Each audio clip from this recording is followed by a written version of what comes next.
सभा की कार्यवाही 2 बजे तक स्थगित की जाती है।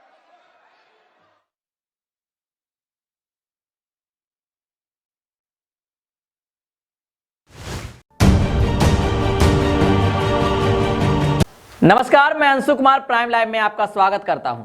आप सबको याद होगा कि 13 दिसंबर 2001 को क्या हुआ था, किस तरह से लश्कर-ए-तैयबा और जैश-ए-मोहम्मद के आतंकियों ने हमारे संसद भवन पर हमला किया था, जिसमें हमारे कई सुरक्षाकर्मी भी शहीद हो गए थे। आज भी 13 दिसंबर है और इस घटना को बीते पूरे 22 साल हो गए, लेकिन आज भी सुरक्षा में एक बड़ी चूक हुई है, क्योंकि अब तक आपको जानकारी हो गई होगी कि कैसे 2 व्यक्ति संसद भवन में आसानी से प्रवेश पाकर टीयर गैस छोड़ता है। और इतना ही नहीं, ये कोई अचानक नहीं किया गया है कि थोड़ी बहुत सिक्योरिटी में लूजनेस दिखाई भी दे सकती थी। इससे पहले भी खालिस्तानी समर्थक पन्नू ने यह साफ तौर पर कहा था कि 13 दिसंबर के आसपास संसद पर कुछ होने वाला है। इसके बाद अखबार में कई आर्टिकल्स भी छापे गए, लेकिन शायद सिक्योरिटी एजेंसी ने इसे मजाक समझ लिया था और आम दिन की तरह ही सिक्योरिटी जांच किया जा रहा था। लेकिन फिर जो कहा गया हो वही हुआ। शीतकालीन सत्र के दौरान दर्शक दीर्घा से 2 हमलावर बीच सत्र में कूद गए और स्मोक बम, जिसे टीयर गैस भी कह सकते हैं, उसे रिलीज कर दिया गया। हालांकि इससे किसी को कोई नुकसान नहीं हुआ, लेकिन यह विषय विचाराधीन है। अगर इसके साथ कोई घातक वेपन होता तो आज का मंजर कुछ और होता। हमलावर पकड़े जा चुके हैं, इससे पूछताछ भी की जा रही है और पूछताछ के दौरान कई अहम बातें भी सामने आई है। इस हमले के बाद कई सवाल सबके मन में आ रहे हैं, जैसे कि इसके प्लान क्या थे, हमला करने वाले कौन थे, वो सुरक्षा के बीच संसद भवन में कैसे पहुंचे। इन सारी सवालों को जानने के लिए वीडियो में बने रहें। सबसे पहले आपको विस्तार से पूरी घटना को बताते हैं। लोकसभा में बुधवार को सदन की कार्यवाही के दौरान उस वक्त अफरा तफरी की स्थिति बन गई जब अचानक 2 व्यक्ति दर्शक दीर्घा से नीचे कूद गया।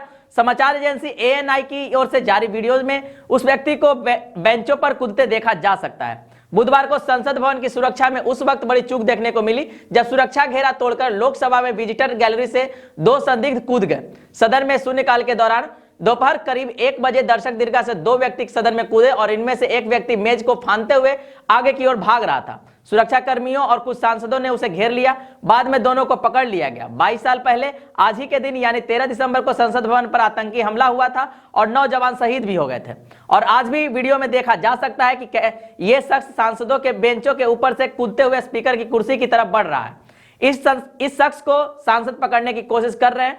संसद भवन की सुरक्षा चूक के मामले में लोकसभा के स्पीकर ओम बिरला ने कहा, शून्यकाल के दौरान हुई घटना की लोकसभा अपने स्तर पर संपूर्ण जांच कर रही है। इस संबंध में दिल्ली पुलिस को भी जरूरी निर्देश दे दिए गए हैं। प्राथमिक जांच के अनुसार यह सिर्फ साधारण धुआं था, इसलिए यह धुआं चिंता का विषय नहीं है। इस घटना के बाद कई सांसदों ने मीडिया से कहा कि लोकसभा में दर्शक दीर्घा से 2 लोग कूदे थे। मीडिया रिपोर्ट्स के मुताबिक इन लोगों के हाथ में कलर स्मोक था। ये लोग लोकसभा में दर्शक दीर्घा से तब कूदे जब पश्चिम बंगाल से बीजेपी सांसद खानेन मुर्मू बोल रहे थे। पुलिस पूछताछ में चारों ने बताया कि ये सभी सोशल मीडिया के जरिए एक दूसरे से मिले थे और इसके बाद ही संसद के अंदर का सारा बवाल प्लान किया गया था। चारों ने मैसूर के भाजपा सांसद प्रताप सिम्हा की सिफारिश से बने विजिटर पास से संसद के अंदर एंट्री ली थी। सांसद से भी पूछताछ चल रही है। पुलिस सूत्रों के मुताबिक चारों आरोपियों की मुलाकात सोशल मीडिया पर एक दूसरे से हुई थी।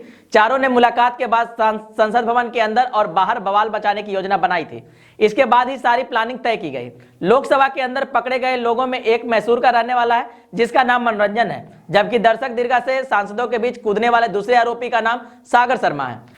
संसद परिसर में पकड़े गए इनके साथियों के नाम अमोल सिंधे और नीलम सिंह है। चारों ने कहा कि वे किसी संगठन से नहीं जुड़े हुए हैं। दिल्ली पुलिस के मुताबिक संसद के बाहर पकड़े गए 2 लोग नीलम और अमोल मोबाइल फोन नहीं ले जा रहे थे। उनके पास कोई बैग या आईडी नहीं थी। उनका दावा है कि वे खुद संसद पहुंचे हैं। चारों से पूछताछ की जिम्मेदारी विशेष टीम को दी गई है। पकड़े गए आरोपियों में शामिल महिला नीलम सिंह हरियाणा के जिंद की रहने वाली है। नीलम के छोटे भाई ने कहा वह 5 महीने से हिसार में रहकर पढ़ाई कर रही है। मंगलवार को वह घर आई थी, लेकिन हमें नहीं पता कि वह दिल्ली जा रही है। उसने कहा BA, MA, BEd और कैट क्वालिफाई किया है। मेरी बहन बेरोजगारी का मुद्दा उठाती रही है। वह किसान आंदोलन में भी गई थी। छोटे भाई ने कहा हमारे पिता पेशे से हलवाई है और दोनों भाई दूध का काम करते हैं। बेरोजगारी मुद्दा तो है ही। लोकसभा में स्मोक बम फेंकने वाले मनोरंजन के पिता देवराज ने कहा कि अगर मेरे बेटे ने कुछ अच्छा किया है तो बेशक मैं उसका समर्थन करता हूं, लेकिन अगर उसने कुछ गलत किया है तो मैं उसकी कड़ी निंदा करता हूं। अगर उसने समाज के लिए कुछ गलत किया है तो उसे फांसी दी जाए। अब आपको बताते हैं कि जिस सांसद के पास पर ये दोनों संसद में आए थे वो सांसद कौन है और वो किस पार्टी से संबंध रखते हैं। अब तक मिली जानकारी के मुताबिक दोनों युवक और संसद परिषद में पकड़े गए उनके अन्य साथी कर्नाटक से सांसद प्रताप सिम्हा के रेफरेंस से बनाए गए विजिटर पास के जरिए संसद में दाखिल हुए थे। बसपा से निष्कासित सांसद दनीश अली ने जी न्यूज से कहा कि सदन के अंदर पकड़े गए दोनों युवकों के पास सांसद प्रताप सिम्हा की सिफारिश वाला लोकसभा विजिटर पास मिला है। हालांकि अभी तक इस बारे में पुलिस या लोकसभा प्रशासन की तरफ से आधिकारिक तौर पर कुछ नहीं कहा गया। प्रताप सिम्हा कर्नाटक की मैसूर लोकसभा सीट से सांसद है। वे भाजपा के टिकट पर लोकसभा चुनाव लड़कर सांसद बने हैं। पेशे से पत्रकार रह चुके प्रताप सिम्हा 42 साल के हैं। उनके पिता का नाम स्वर्गीय बी गोपाल गौड़ा है।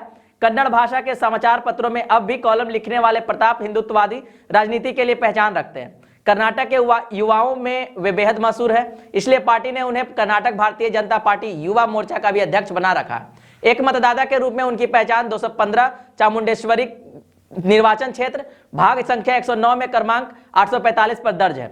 विपक्षी दलों ने लोकसभा के अंदर मचे बवाल को लेकर भाजपा सरकार का तगड़ा घेराव किया है। विपक्षी दलों ने इस मुद्दे पर सदन के वॉकआउट कर दिया है। कांग्रेस नेता प्रमोद तिवारी ने कहा, भाजपा सांसद ने 2 लोगों को पास दिया है। वे अंदर गए, सदन में दर्शक दीघा से नीचे कूद गए, फिर उन्होंने धुएं वाले बम फेंके। यह एक घातक बम हो सकता था। गृह मंत्रालय और गृह मंत्री को इसका जवाब देना चाहिए। नेता विपक्ष ने यह सवाल उठाया, लेकिन सरकार गंभीर नहीं हुई। कांग्रेस सांसद गौरव गोगोई ने कहा, सरकार अपनी इस घोर लापरवाही को छुपाने की कोशिश कर रही है। उन्हें भाजपा सांसद से सवाल करना चाहिए कि वे किसके पास पर आए थे। शिवसेना की सांसद प्रियंका चतुर्वेदी ने कहा, एक चिंतित सांसद के रूप में मैंने 22 सितंबर को यह मुद्दा उठाया था, जब राज्यसभा चैंबर के दर्शक दीर्घा में भीड़ आ रही थी और वहां राजनीतिक नारेबाजी हुई थी। मैंने कहा था कि यह जांच की जानी चाहिए कि किस सांसद के कार्ड पर कितने लोग आ रहे हैं। अगर विपक्ष का नेता आपसे कुछ कह रहा है, चिंता और सुरक्षा कारणों से कह रहा है, देश की सुरक्षा और सदन की सुरक्षा के लिए कह रहा है, तो आपको उसे गंभीरता से लेनी चाहिए। कांग्रेस सांसद केसी वेणुगोपाल ने कहा, आज जो हुआ सबने देखा और वह बहुत गंभीर मामला था। सरकार को इस पर सफाई देनी चाहिए। देश के लोग इस पर सफाई का इंतजार कर रहे हैं कि आखिर हुआ क्या, लेकिन वे यानी कि सरकार अभी इसके लिए तैयार नहीं है। आपको यानी कि बीजेपी को भी पता है कि इन लोगों को पास किसने मुहैया करवाए। वे भाजपा के ही नेता हैं। अब आपको बताते हैं कि किस तरह की सुरक्षा संसद के पास होती है। रूटीन मतलब आमतौर पर संसद की सुरक्षा का जिम्मा लोकसभा के पास होता है। संसद की सुरक्षा की जो आंतरिक व्यवस्था होती है उसका इंचार्ज लोकसभा के पास होता है। दोनों सदनों के अपने सुरक्षा कर्मी होते हैं, जिन्हें पीएसएस यानी पार्लियामेंट्री सिक्योरिटी सर्विस कहते हैं। ये सर्विस ओवरऑल सारी चीजें देखती है। जब संसद का सत्र चल रहा होता है तो इसमें दिल्ली पुलिस के लोग भी सुरक्षा में होते हैं। इसमें सेंट्रल रिजर्व पुलिस, आईटीबीपी के जवान होते हैं, इंटेलिजेंस ब्यूरो, एसपीजी, एनएसजी, सबके लोग यहाँ ऐसे मौके पर रहते हैं क्योंकि संसद का सत्र चल रहा होता है। जब कोई बड़ा आयोजन होता है, जैसे पिछले दिनों G20 देशों के स्पीकर्स का सम्मेलन हुआ था, तो सुरक्षा चाक चौबंद की गई थी। 22 साल पहले जो हमला हुआ था उसके बाद संसद की सुरक्षा में काफी चीजें हाईटेक हुई है। संसद के स्टाफ के पास भी अगर वैध पहचान पत्र नहीं है तो उन्हें ड्यूटी से लौटा दिया जाता है। उन्हें भी पास बनवाना होता है और उनके विभाग प्रमुख अनुमति देंगे तो ही आने के लिए इजाजत दी जाएगी। संसद पर 22 साल पहले हुए हमले की आज बरसी है। उस घटना के बाद से सुरक्षा व्यवस्था में कैसे बदलाव हुए हैं, इसके बारे में आपको बताते हैं। संसद पर हमले के बाद इसकी सुरक्षा व्यवस्था को मजबूत करने के लिए करोड़ों रुपए खर्च किए गए। इसे वेल इक्विप्ड, पूरी तरह से आधुनिक डिजिटलाइज्ड किया गया है। संसद की सुरक्षा के लिए एक अलग से फोर्स बनी हुई है। आंतरिक व्यवस्था को मजबूत किया गया है। ये सारी चीजें की गई है, ये काफी मजबूत है। पार्लियामेंट सिक्योरिटी सर्विस के लोग संसद सदस्यों को पहचानते भी हैं। पार्लियामेंट सिक्योरिटी सर्विस सीधे स्पीकर के मातहत काम करती है। चलिए आज की वीडियो को यहीं पर समाप्त करते हैं। वीडियो को ज्यादा से ज्यादा लोगों के बीच शेयर करें और वीडियो पसंद आई हो तो वीडियो को लाइक कर दें। और अब तक आपने हमारे चैनल प्राइम लाइव को सब्सक्राइब नहीं किया है तो जल्द से जल्द सब्सक्राइब कर लें और तमाम तरह की खबर को प्राप्त करें। धन्यवाद।